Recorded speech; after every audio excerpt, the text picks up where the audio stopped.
Today what we're going to be doing is shortening the barrel on the Remington New Model Army to create the Remington Bulldog revolver. But before we do that, I want to give you just an update on something that I was working on in the last video. As you probably recall, at the back of the backstrap we had a very bad pit. And I was talking about filling it in with JB weld, and I'd considered maybe silver soldering it. And several people recommended running out to a weld shop and having them TIG weld it or MIG weld it. So while I was thinking about all that stuff, what I did is I took my Dremel tool and I used this tungsten carbide cutting bit, and I cleaned up that pit to see how deep it really went. I got it down to bare metal, and it wasn't that bad. I measured it with the calipers and decided I could still have a safe frame.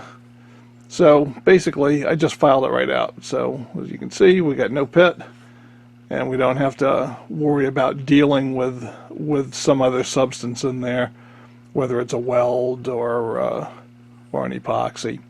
So best solution for me. Well, now let's talk about shortening the barrel. I'm going to shorten it to 3 inches. I've already marked it. The end of this tape is 3 inches as measured from the forcing cone. If you've got a milling machine or a metal lathe, you can do a better job than I'm going to do, but I'm going to cut it with a hacksaw. And if you do have a lathe, you probably will want to take the barrel off. And I don't know if that's the case with every barrel, but every Remington barrel that I have tried to take off was actually glued in besides screwed. So just be aware that getting a barrel out of one of these things is not as easy as getting one off of, say, your Colt single action Army. It is quite a chore to break that bond without doing any damage, and to be able to unthread the barrel and clean everything up. So just so as you know. So I'm going to chuck this in a vise and get out the hacksaw and attack it. Now the trick about the tape, because you want to get a square cut, and you almost never do with the hacksaw, let's be honest, we're going to have to file it. But I put the tape on, and what I have found is if you can wrap the tape completely around and it overlaps itself without going above or below its edge line, then you've got a nice square mark across the entire barrel. Alright, so that barrel is going to be square and true if I cut and file everything right down to the tape line. And we'll just go with that. Okay, time to start cutting this barrel. And I'm going to try to stay as even to this line as I can with the hacksaw, and then I'm going to dress it up with files.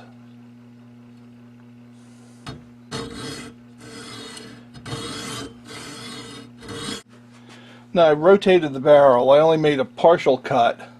I didn't go all the way through. I rotated the barrel, and I'm going to make more partial cuts, and that's going to keep me closer to these lines, so I have less to file. Okay, so I cut this across, and I don't know if I'm going to be able to show you. Let's see. As you can see, we're a little bit high on one side, the side right here, which I have marked. And actually, everything else is pretty good. So I'm going to go across, I'm going to file that, and then we'll see how we look. Okay, I don't know if you're going to be able to see this well, but we are now square all the way across.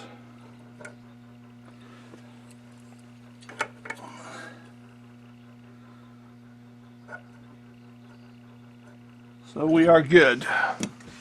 Alright, now that we're trued up across the flats, I'm just going to take this grinding ball and I'm going to hand turn it. I just want to break that edge that we formed in here. I'm not really going to crown it, but I just want to take that kind of wire edge off. Well, we've got our grip frame shaped and the barrel is cut down to 3 inches. And that's going to be it for this installment. So stay tuned. In the next installment, you're going to see how I secure the base pin so it doesn't come out under recoil. So keep watching.